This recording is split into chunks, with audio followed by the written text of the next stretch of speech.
buddies. Guess who's the stupid bastard today? For once it's not you guys, it's me.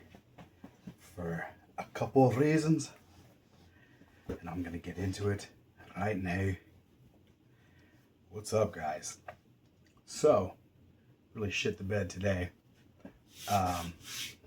Two reasons. We went out to the 500 yard range today. Brought this and the MMB build. So the Mark Twain and the MMB build were out there today with me, and my other buddies brought their builds. You'll see those in other videos. But the first mistake I made today was I didn't bring the book for the reticle on this scope, so I didn't know what the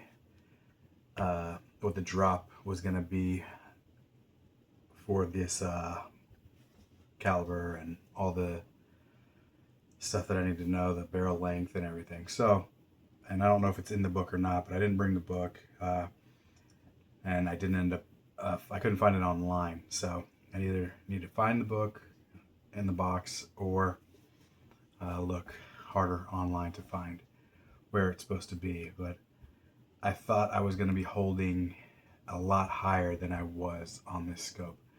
There's a part on the reticle that says 8. So I don't know what the 8 stands for on here, but again, I need to go back and check it out. But at 500 yards, that's where I had to hold, right around the 8. So I'm going to figure that out. Maybe I'll talk about it in another video. But that was the first mistake. Or I guess that would have been the second mistake, because the first mistake was made the other day when I mounted this scope and I did not put Loctite on these bolts. And look what happened. As you can see, these two started to back out. Didn't completely back out, and nothing is loose. So, but they did start to back out. So I guess we'll talk about everything on this gun, and I'm going to take out one at a time, put some blue Loctite on them, and hopefully that will fix the issue.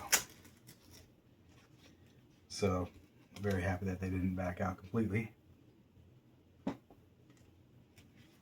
But so let's get right into it, I guess. The range only had 500 yards, nothing in between. So we literally the other day went to the other range near us, and alright, so this one was slightly loose, this one was not loose, and both of these obviously are loose because they're sticking up. So we went to the other range the other day and zeroed them at 100 yards. And that was everybody in the group did that. So we did that, left that range, and 2 days later went to the range today. Horrible drive up there, rented a vehicle, end up having a warp on the tire or separated belt or something.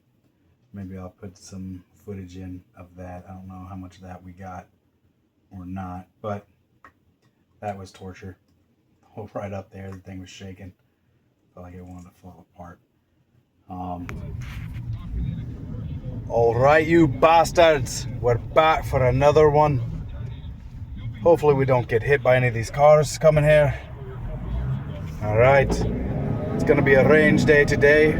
We're in a death trap. We rented a vehicle, and as you can see, we're getting all sorts of shakes and shimmies. So sorry about this shitty footage we got going on, but I'm with my buds, and it's really starting out to be a shitty day. What do you think, lads?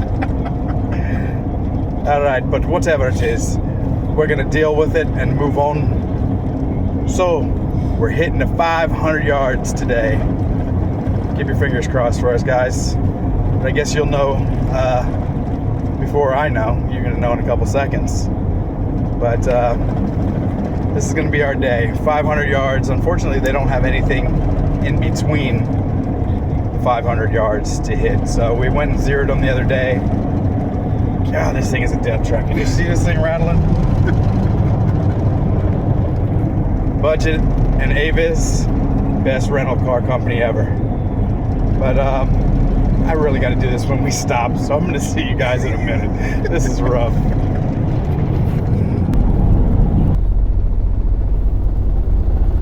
Hey Dill, what's that noise? What noise? You should be asking why there are tears. Right there. Why is everything jumping around back there? Well, let me tell you. Look at this seat right here. We got ourselves, here, look at my phone. Right here. Just resting on the edge here. We got a problem.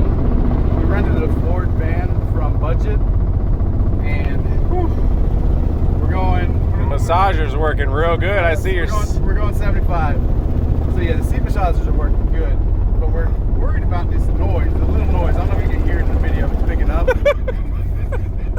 But it sounds like we're on a roller coaster. There it is. It sounds like the final fucking countdown. Like, hang on, wait for it.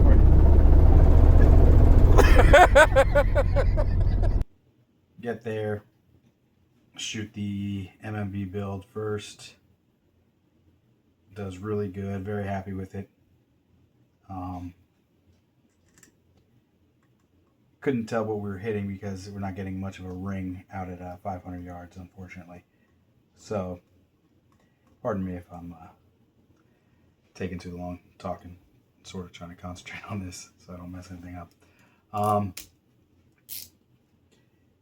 So the MMB build did fabulous, phenomenal. Very impressed, very happy with everything with that build. Got to this and it worked pretty good. At the 100 yards, I was good to go.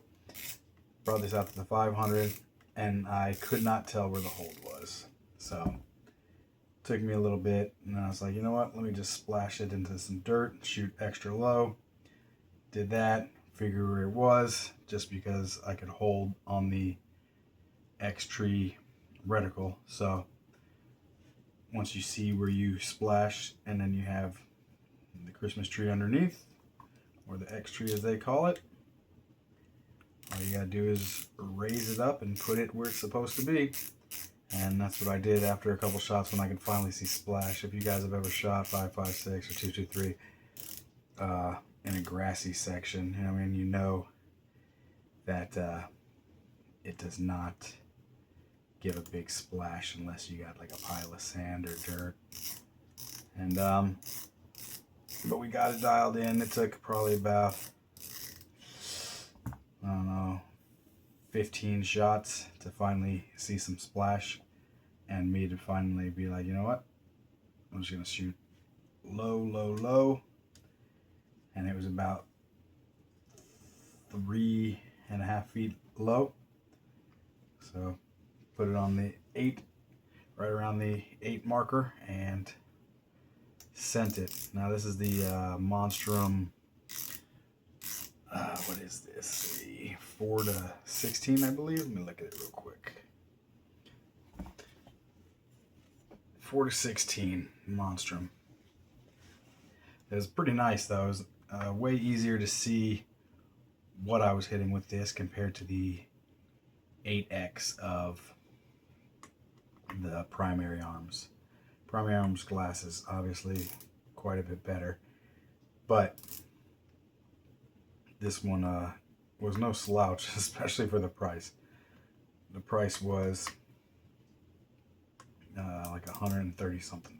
So, and it comes with their mounts, which are actually pretty nice. So hopefully they'll hold. Again, that was my mistake, not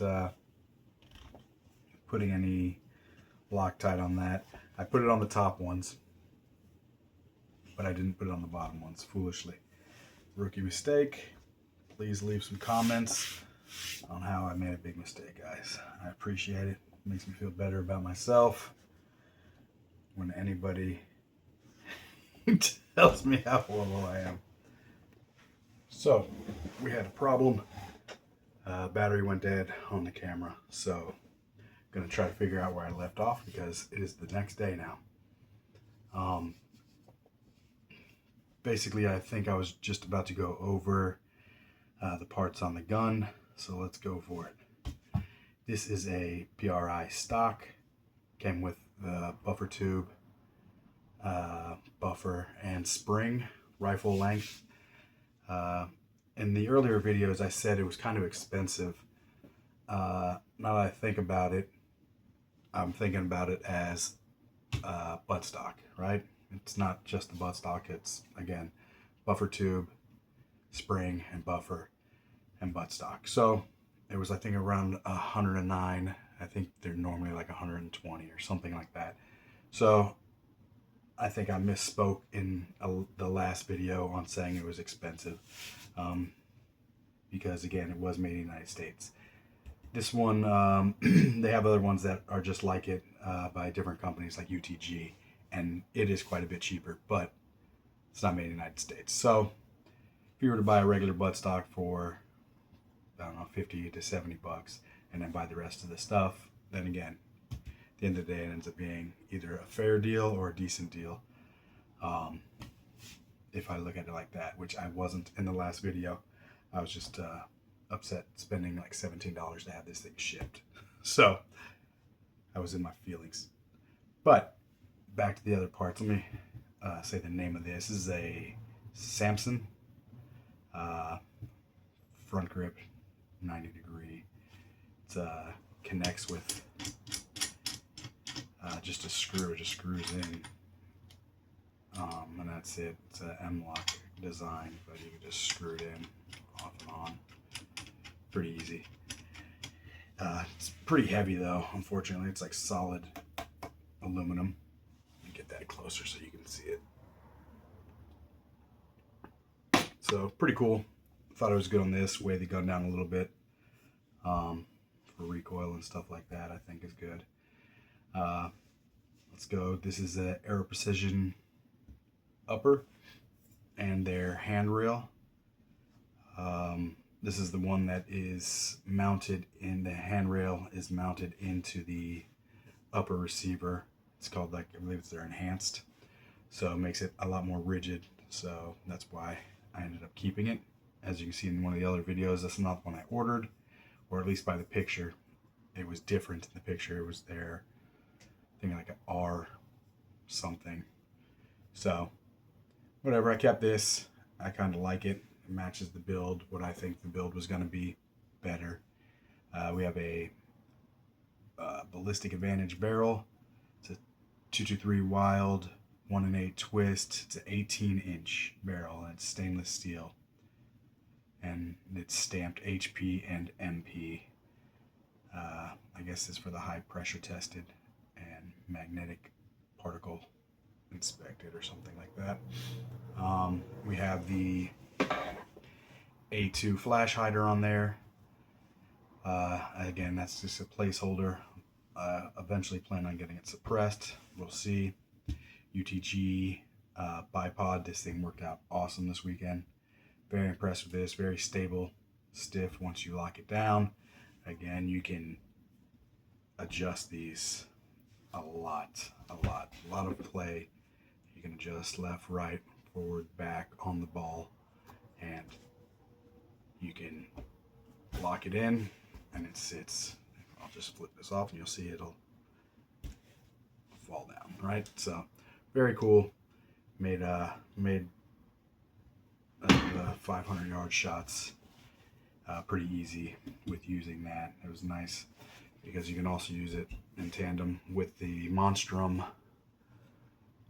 mounts. The scope mount has the bubble level on it right here, and once you line up your scope close to where you want it, ballpark, you can lock these down and then you'll be level, so you know, straight up and down. This looks a little scratched up, but it's just scuffs where I had it leaned up against the wall, a little paint on it. Monstrum scope 4 to 16 by 50. This is the first focal plane. Really nice scope for the price. I paid 140, somewhere around there, and it came with the mounts, so cannot hate on that. Very, very happy with that. So, what else do we have? We got the Mag Tactical lower receiver on here. The LaRue MBT trigger. I've been putting that in my last few builds for myself, and then that's what my buddies ended up doing as well. This is an MKM grip. When I first got it, I thought it was a little too thick, so that's why I wanted to put it on something more long range. That's what it felt like for me. It felt like the grip for something that was a little more long range, and I didn't need a full, real good grip on it. Like my hand it's just a little bit high right here. So when I'm shooting with this, it felt better being either a bench rest gun or to lay down, at least for my hand. Again, got the QD up front. I forget what brand that was, but it was in the last video, I believe. And yeah, so guys, let me know what a noob mistake I made by not putting the Loctite on these, and I just put it on the top ones. Completely forgot.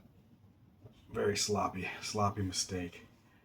I do not like making sloppy mistakes, but it happened. Happens to the worst of us, and that's basically what happened this time. But I don't really have too much else to say. Regular caps, I wish they would have flipped flat, but at the end of the day, the price for this thing was out of control. So we're gonna do more videos with this in the future. I don't know what else I have to do to this besides the suppressor. I want to get it suppressed and go from there. But if you guys want to leave your comments, likes, hates, whatever it is, the standard, guys, leave it in the comments. Let me know how I dropped the ball. All right, guys, we'll catch you in the next one.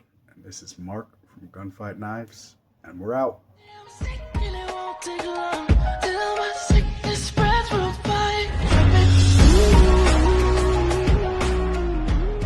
Alright guys, just doing a quick up close flyby for you.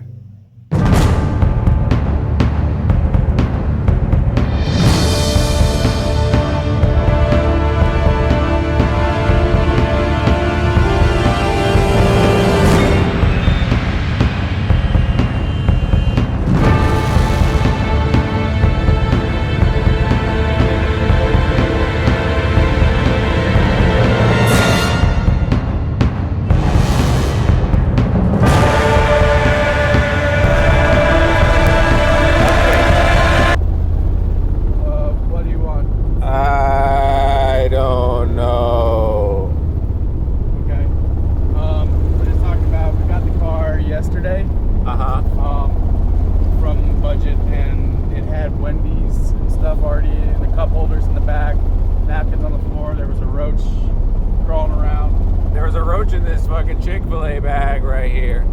Yeah, there was, but it came from the car, not the Chick-fil-A. But his name was Pepe. We let him go to the wild. It's at 95. What's the difference? It's still wild. That's true. In the jungle, baby. Alright, so we're still alive. Yeah, we're going, son. We're almost there. Choke my obi. What do we got? What are we looking like? 46 minutes. 46 minutes? Are you fucking shitting me? This van doesn't have 46 minutes. My fucking ears are itchy. I can't fucking move in my seatbelt.